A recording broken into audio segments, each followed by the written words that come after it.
Nous rejoint ce soir Maître Eli Hatem, avocat et homme politique franco-libanais. Bonsoir.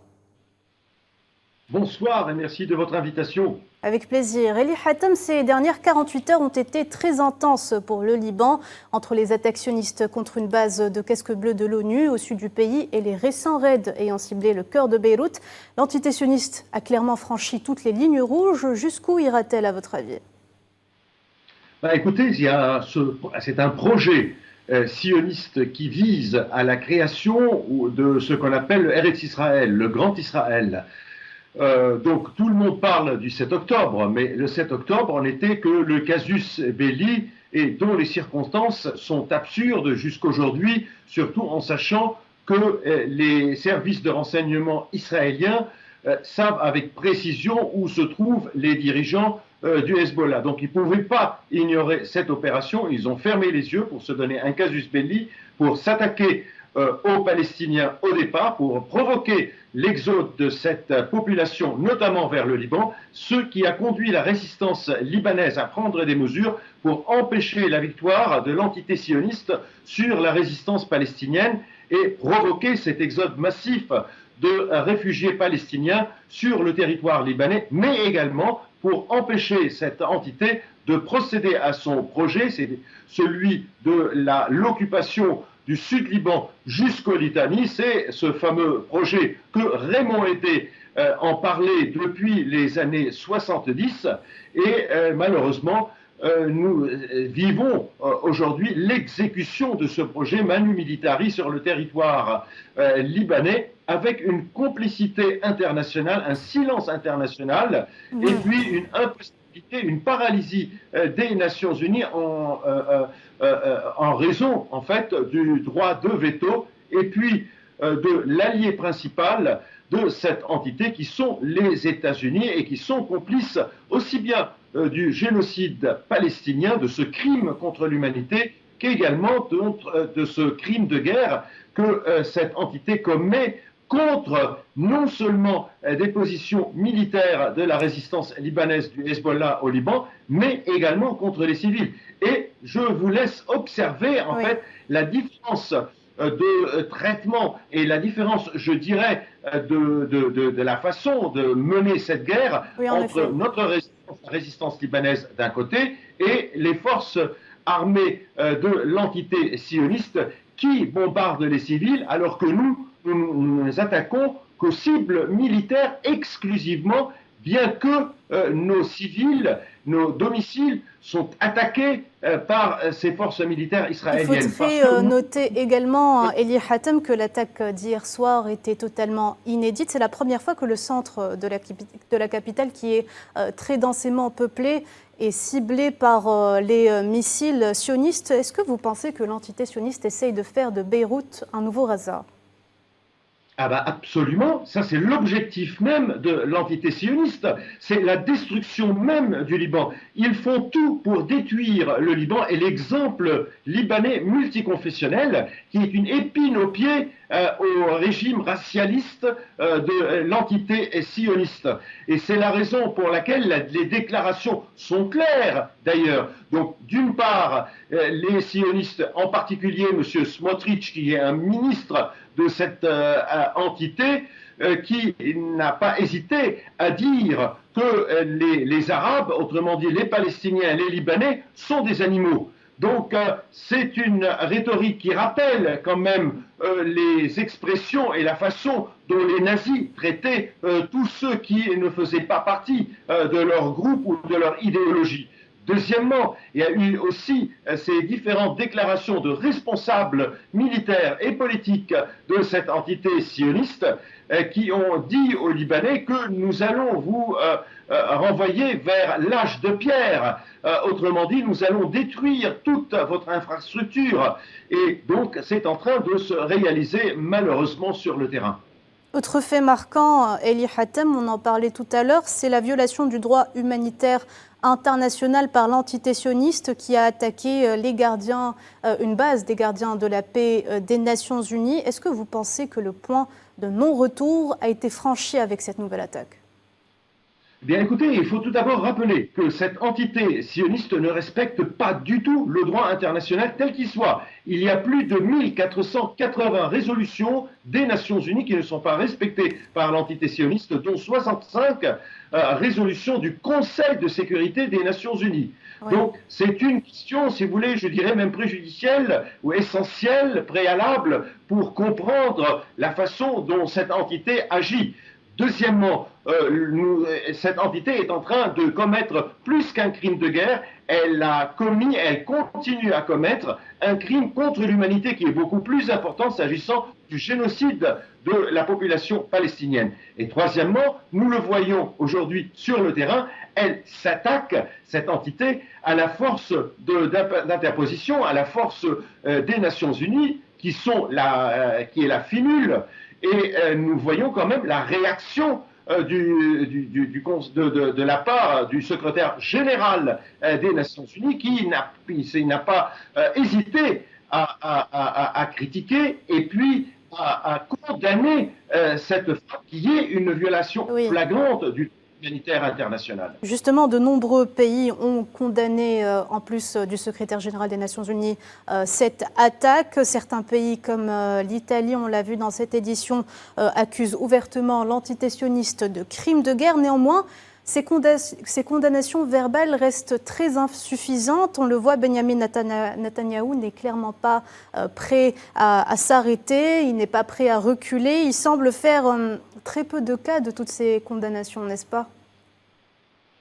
Plus que cela, parce que vous savez qu'aujourd'hui, il y a quand même des pressions qui s'exercent sur la Cour pénale internationale qui est en phase d'émettre un mandat d'arrêt international à son encontre et à l'encontre de M. Galland. Mais d'ailleurs, je regrette que ce mandat ne soit pas quand même, ne vise pas les autres personnes ou personnalités qui sont responsables, tels que M. Smotrich ou M. Ben-Gvir, qui sont là en train de semer la haine et de mettre de l'huile sur le feu et pousser à la commission de ces actes qui sont internationalement illicites. Aujourd'hui, il y a les États-Unis qui soutiennent l'entité sioniste et qui exercent avec cette entité et grâce aux différents lobbies commun, c'est-à-dire celui des États-Unis, mais le lobby également sioniste, sur la Cour pénale internationale, sur les instances occidentales. Je ne parle pas des instances internationales et de la société internationale, parce que la société internationale est toute petite. Aujourd'hui, ce qu'on appelle la société internationale, ce sont les États-Unis et leurs alliés qui sont totalement à genoux et qui sont absolument sous l'hégémonie, inféodés totalement à Washington. Mais je parle surtout donc de l'Espagne, par exemple, qui fait partie de l'Union européenne, qui a pris des positions qui sont très claires et qui condamne ce génocide, ces actes internationalement illicites et qui conduisent à une déflagration, et je dirais non pas simplement qui va toucher le Proche et le Moyen-Orient, mais qui aura des répercussions internationales et qui vont entraîner certainement vers une troisième guerre mondiale, et ce n'est pas moi qui le dis, ce sont plusieurs responsables politiques qui le disent, en entraînant la Russie, la Chine, l'Iran et ces autres puissances dans une guerre qui va être dévastatrice et qui va détruire l'économie en particulier, l'économie occidentale. En parlant des États-Unis, Ali Hatem, les dernières déclarations du secrétaire d'État américain Anthony Blinken, il disait que les États-Unis vont aider les Libanais à faire face au Hezbollah. Or, qui leur a dit que les Libanais voulaient justement faire face au Hezbollah? Ce ne serait-ce pas l'entité sioniste à qui il faudrait faire face? Vous savez, ça me met hors de moi. C'est que c'est une... Parle au nom des Libanais. C'est ça.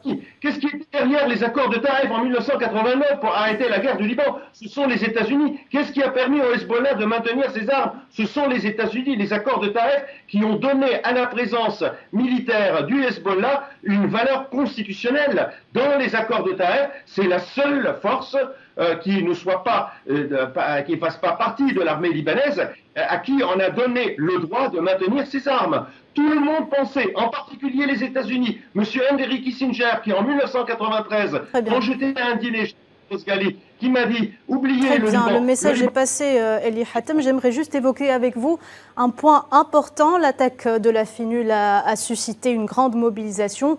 On l'a vu. Or, ce ne fut pas le cas avec les Libanais et les Palestiniens de Gaza qui tombent en martyrs tous les jours.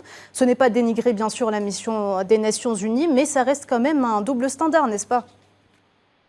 Ben, écoutez, absolument, absolument, c'est un double standard parce que, si vous voulez, c'est cette mentalité occidentale, c'est cette mentalité également des États-Unis. Mais si vous permettez, je vais terminer sur un point qui est très important sur le Hezbollah et sur la résistance libanaise. Depuis 2000, le Hezbollah s'est transformé en une véritable résistance libanaise et qui a permis quand même au Liban de libérer son territoire de la présence israélienne en 2000, qui a été salué par le président Jacques Chirac dans un discours du 17 juillet 2000. Alors, dernière chose, il ne faut pas oublier que c'est le Hezbollah qui a lutté contre Daesh et qui a sauvé surtout les chrétiens de Maaloula en Syrie d'un génocide de la part de ce groupe terroriste qui, comme tout le monde le sait, ne s'attaque pas aujourd'hui à Israël, alors qu'il y a la population palestinienne qui, à 85%, est constituée de musulmans sunnites.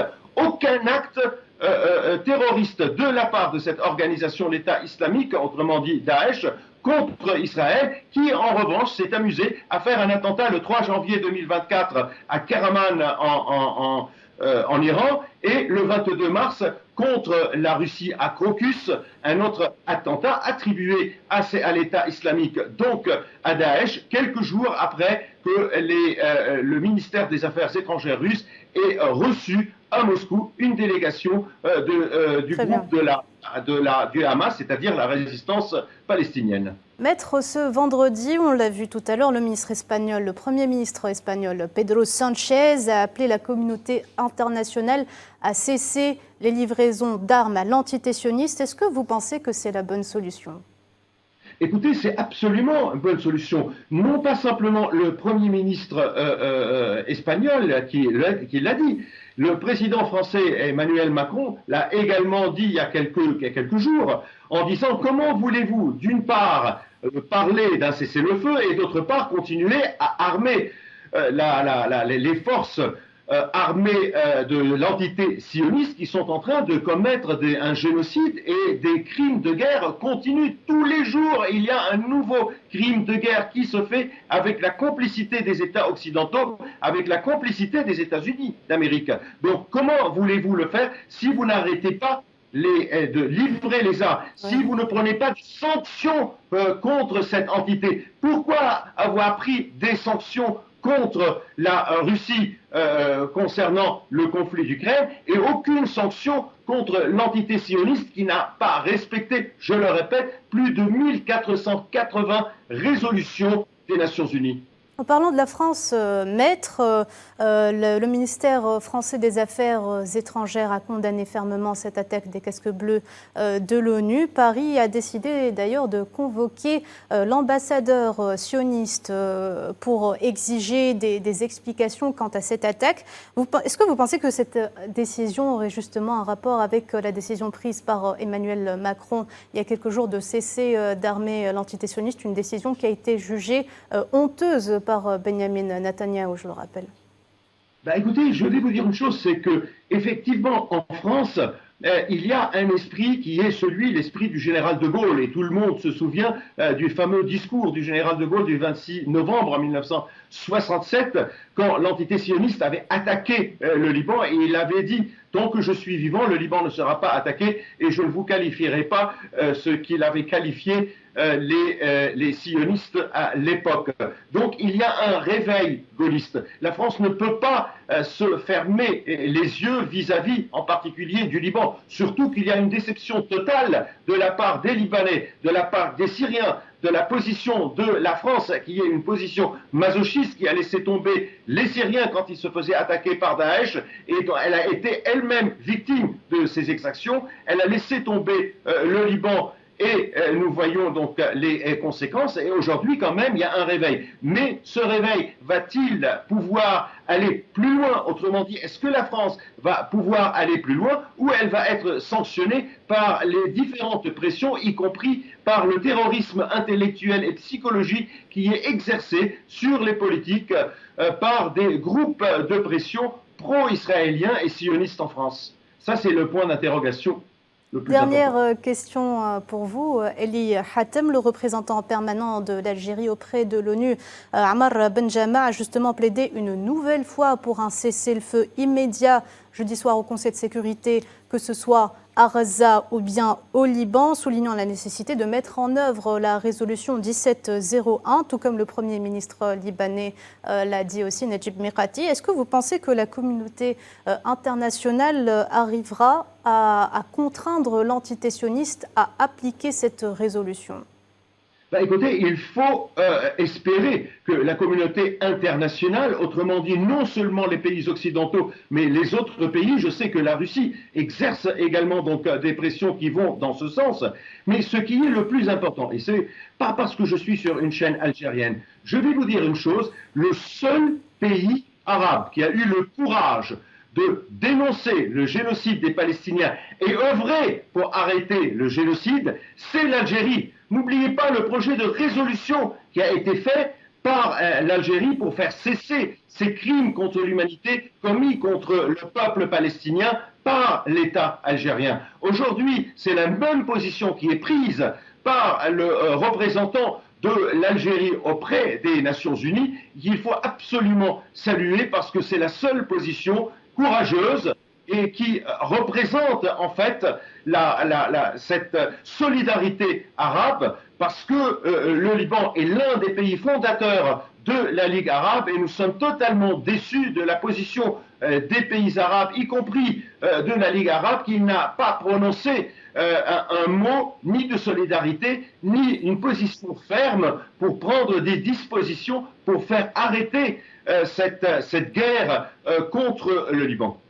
Merci beaucoup, Maître Eli Hatem, d'avoir répondu à nos questions. À très bientôt.